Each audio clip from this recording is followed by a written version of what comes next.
Iran Israel চলমান সংঘাত কেবল মধ্যপ্রাচ্য নয়, পুরো বিশ্বের ভূ রাজনীতিতে এক ভয়ঙ্কর কম্পন সৃষ্টি করেছে।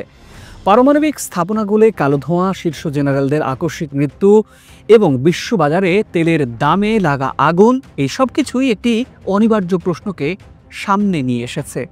ওয়াশিংটন যখন বরাবরের মতোই তার পুরনো মিত্র ইসরায়েলের পাশে দাঁড়িয়ে একের পর এক ইরানকে হুমকি দিয়ে যাচ্ছে, বিপরীতে ইরান কখনোই জায়নবাদীদের সাথে আপোষ করবে না বলে পারমাণবিক যুদ্ধের দিকে পরিষ্কার বার্তা দিয়েছে আয়াতুল্লাহ আলী খামেনি। পৃথিবীর সামনে যখন তৃতীয় বিশ্বযুদ্ধ দাঁড়িয়ে, তখন বিশ্বের প্রতিটি দেশের থিঙ্ক ট্যাঙ্ক এবং গোয়েন্দা সংস্থাগুলোর চোখ আটকে আছে বিশ্বের অপর প্রান্তে বেইজিংয়ের দিকে। উদীয়মান পরাশক্তি হিসেবে চীন এই সংঘাতে কি অবস্থান নেবে? ইসরায়েলের মতো পরাশক্তিধর দেশে কিভাবে ইরান এত ভয়ঙ্কর হামলা চালাচ্ছে? তার পিছনে কি চীন, রাশিয়া বা উত্তর কোরিয়ার হাত আছে?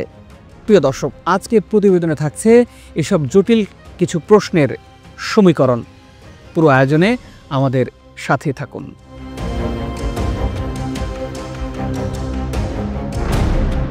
প্রশ্নটি অনেক সহজ, কিন্তু উত্তরটি এখন বেশ জটিল। কারণ এই সংঘাতে চীন এক অভূতপূর্ব উভয় সংকটের মুখোমুখি। এটি চীনের জন্য সবচেয়ে বড় অগ্নি পরীক্ষা বলা যায়। একদিকে তার কৌশলগত বন্ধু এবং জ্বালানির অন্যতম উৎস ইরান, যাকে সে আমেরিকার বিরুদ্ধে এক গুরুত্বপূর্ণ ঘাঁটি হিসেবে দেখে। অন্যদিকে দেশটির প্রযুক্তির পার্টনার এবং ভূমধ্যসাগরের প্রবেশদ্বার ইসরায়েল, যেখানে চীনের বিলিয়ন বিলিয়ন ডলারের অর্থনীতি, বিনিয়োগ এবং ভবিষ্যতের স্বপ্ন জড়িয়ে আছে। তাহলে এই যুদ্ধে ড্রাগনরা কার পক্ষ নেবে? আয়াতুল্লাহ আলী খামেনির ইরান নাকি স্টার্টআপ নেশন ইসরায়েল? প্রিয় দর্শক, আজকের এই বিশেষ পর্বে আমরা চীনের এই জটিল উভয় সংকটের প্রতিটি অধ্যায় বিস্তারিত বোঝার চেষ্টা করব এবং জানার চেষ্টা করব এই নতুন বিশ্ব ব্যবস্থায় বেইজিংয়ের চূড়ান্ত চাল কি হতে চলেছে।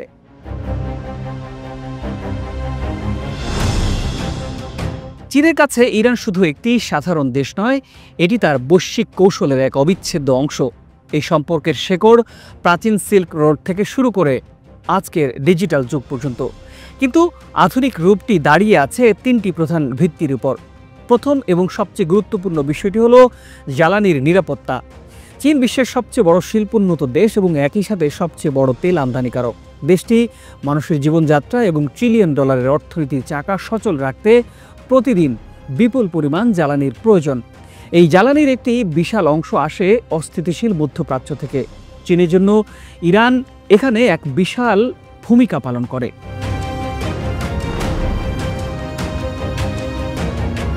পশ্চিমা নিষেধাজ্ঞার কারণে ইরান বিশ্ববাজার থেকে অনেকটাই বিচ্ছিন্ন, কিন্তু এই বিচ্ছিন্নতাই চীনের জন্য একটি সুযোগ। চীন ইরান থেকে প্রায় ছাড়ে তেল কিনতে পারে এবং লেনদেনটি মার্কিন ডলারের পরিবর্তে নিজস্ব মুদ্রা ইয়েনে করতে পারে, যা বিশ্ব বাণিজ্য থেকে ডলারের আধিপত্য কমানোর চীনা নীতির জন্য দারুণ এক সুযোগ। ইরান চীনের জন্য এমন একটি জ্বালানি উৎস যা ওয়াশিংটনের নিয়ন্ত্রণ বা প্রভাবের বাইরে, তাই ইরানের স্থিতিশীলতা চীনের অর্থনীতির জন্য অপরিহার্য।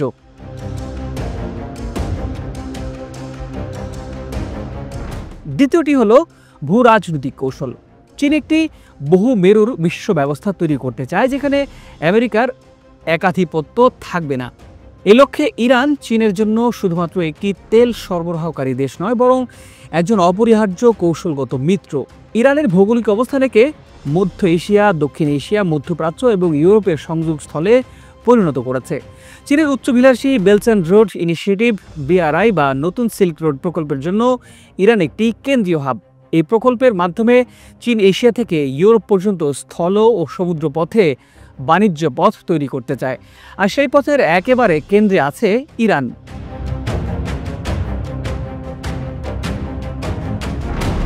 তৃতীয় বিষয়টি হলো ঐতিহাসিক প্রেক্ষাপট। 1979 সালের ইসলামী বিপ্লবের পর যখন পশ্চিমা বিশ্ব ইরানকে একঘরে করে ফেলেছিল, তখন চীন ধীরে ধীরে সেই শূন্যস্থান পূরণ করতে শুরু করে। ফলে বেইজিং তেহরানের সম্পর্ক সময়ের সাথে সাথে আরও জোরদার হয়েছে, যে কারণে জটিল পরিস্থিতিতে তেহরান চীনের সহযোগিতা চাইতেই পারে। চীনের উভয় সংকটের অন্য প্রান্তে আছে ইসরায়েল। ইরানের সাথে যদি চীনের সম্পর্ক হয় টিকে থাকার প্রয়োজনে, তাহলে ইসরায়েলের সাথে তার সম্পর্ক হলো ভবিষ্যতের লক্ষ্য পূরণের জন্য। এই সম্পর্কটিও দাঁড়িয়ে আছে কয়েকটি শক্তিশালী স্তম্ভের উপর। প্রথম এবং প্রধান স্তম্ভ হল প্রযুক্তি এবং উদ্ভাবন। চীন নিজেকে বিশ্বের কারখানা থেকে বিশ্ব প্রযুক্তির নেতা হিসেবে প্রতিষ্ঠা করতে চায়, কিন্তু অত্যাধুনিক semiconductor, artificial intelligence, quantum computing, cyber security এবং বায়োটেকনোলজির মতো খাতে চীনের এখনও পশ্চিমা বিশ্বের উপর নির্ভরতা আছে। এই প্রযুক্তিগত ক্ষুধা মেটানোর জন্য চীনের কাছে ইসরায়েল একটি গুপ্তধনের মতো। স্টার্টআপ নেশন হিসেবে পরিচিত ইসরায়েল এই সমস্ত খাতে বিশ্বের অন্যতম নেতৃত্বদানকারী দেশ। দ্বিতীয় স্তম্ভ হল কৌশলগত অবকাঠামো এবং বাণিজ্যের প্রবেশদ্বার। চীনের জন্য ইসরায়েল শুধু প্রযুক্তির উৎস নয়, এটি ইউরোপের বাজারের প্রবেশদ্বারের একটি গুরুত্বপূর্ণ গেটওয়ে। ইসরায়েলের হাইফা বন্দরের নতুন টার্মিনালটি পরিচালনার দায়িত্ব পেয়েছে একটি চীনা রাষ্ট্রীয় কোম্পানি ASIPG। এটি একটি সাধারণ বাণিজ্যিক চুক্তি নয়, এর মাধ্যমে চীন ভূমধ্যসাগরে একটি কৌশলগত পা রাখার জায়গা পেয়েছে, যা মার্কিন যুক্তরাষ্ট্রের নৌবহরের খুবই কাছাকাছি অবস্থিত। এই বন্দরটি চীনের বেল্ট অ্যান্ড রোড ইনিশিয়েটিভকে সমুদ্রপথে ইউরোপের সাথে সরাসরি সংযুক্ত করে। এই কারণে ইসরায়েলের স্থিতিশীলতা এবং নিরাপত্তা চীনের $1 ট্রিলিয়ন বাণিজ্যিক স্বার্থের জন্য অপরিহার্য।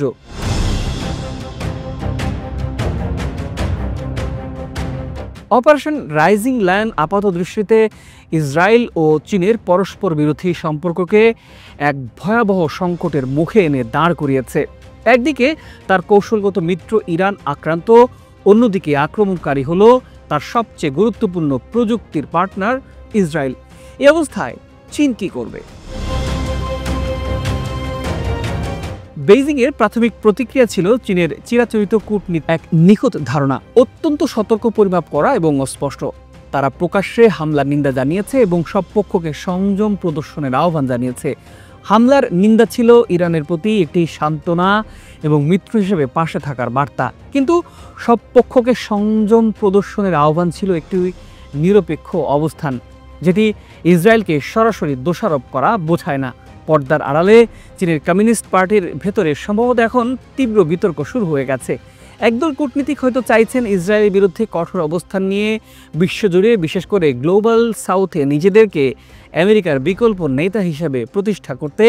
অন্যদিকে বাণিজ্য মন্ত্রণালয় এবং বাস্তববাদী নেতারা হয়তো যুক্তি দেখাচ্ছেন যে ইসরায়েলের সাথে সম্পর্ক নষ্ট করা মানে প্রযুক্তি সরবরাহ বন্ধ হওয়া এবং BRI প্রকল্পের অপূরণীয় ক্ষতি।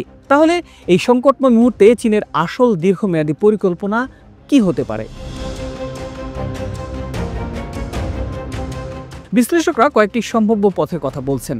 যেমন, চীন কোনো পক্ষকেই পুরোপুরি বেছে নেবে না, পরিবর্তে তারা এই সংকটকে একটি বিশাল সুযোগ হিসেবে ব্যবহার করবে। তারা বিশ্বকে দেখানোর চেষ্টা করবে যে আমেরিকা যেখানে একপাক্ষিকভাবে ইসরায়েলের সমর্থক, সেখানে চীনই একমাত্র শক্তি যারা ইরান এবং ইসরায়েল উভয়ের সাথেই কার্যকরভাবে কথা বলতে পারে। বেইজিং একটি চীনা শান্তি প্রস্তাব নিয়ে সামনে আসতে পারে। এই প্রস্তাবে তারা ইরানকে পুনর্গঠনের জন্য আর্থিক সহায়তা এবং তেল কেনার নিশ্চয়তা দেবে।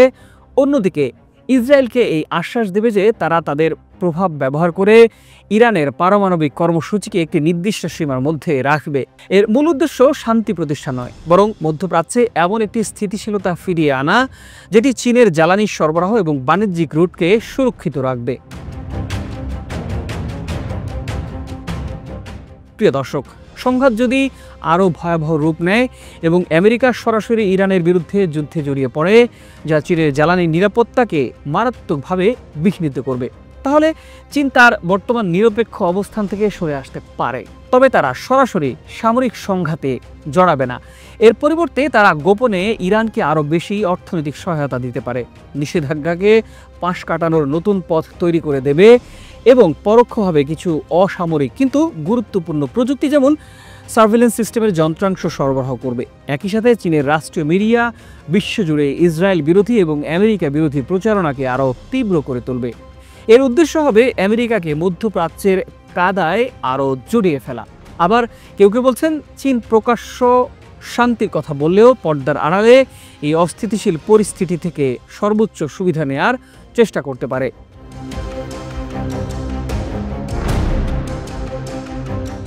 যুদ্ধবিধ্বস্ত ইরানের অর্থনীতি যখন ভেঙে পড়বে, তখন চীন তাদের তেল ক্ষেত্র, বন্দর এবং অন্যান্য মূল্যবান সম্পদের দীর্ঘমেয়াদী মালিকানা কিনে নেয়ার প্রস্তাব দিতে পারে।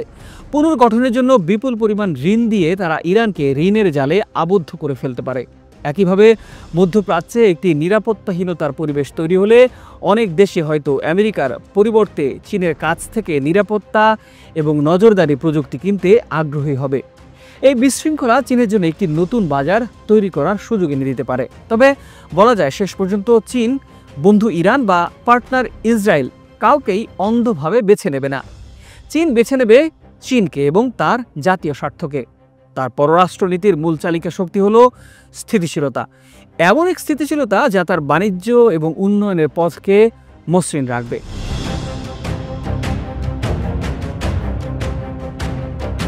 অপারেশন রাইজিং লায়নের ফলে সৃষ্ট এই সংকট চীনের জন্য একটি ঐতিহাসিক অগ্নি পরীক্ষাই বলা চলে। এটি দেখিয়ে দিচ্ছে যে একটি অর্থনৈতিক পরাশক্তি হওয়া আর একটি ভূরাজনৈতিক পরাশক্তি হওয়া এক কথা নয়। ভূরাজনৈতিক শক্তি হতে গেলে পক্ষ নিতে হয়, ঝুঁকি নিতে হয় এবং অনেক সময় নিজের হাত নোংরা করতে হয়। চীন এতদিন ধরে আমেরিকার মতো সরাসরি সংঘাতে না জড়িয়ে শুধুমাত্র অর্থনৈতিক সম্পর্কের মাধ্যমে বিশ্বে নিজেদের প্রভাব বিস্তার করতে চেয়েছে। কিন্তু ইরান ইসরায়েল সংকট তাকে এমন এক অবস্থায় এনে ফেলেছে যেখানে নিরপেক্ষ থাকার বিলাসিতা হয়তো আর সম্ভব হবে না। বিংশ শতাব্দীতে পরাশক্তির মডেল ছিল আমেরিকা, যারা সামরিক জোট তৈরি করে সরাসরি হস্তক্ষেপ করে এবং নিজেদের মতাদর্শ প্রচার করে। একবিংশ শতাব্দীতে চীনই একটি নতুন মডেল উপস্থাপন করতে চাইছে, যেখানে অর্থনৈতিক নির্ভরতা, কৌশলগত স্পষ্টতা এবং বাণিজ্যের জন্য স্থিতিশীলতাকে অগ্রাধিকার দেওয়া হয়। মধ্যপ্রাচ্যের এই নতুন দাবা খেলায় চাল দিচ্ছে ইরান ও ইসরায়েল।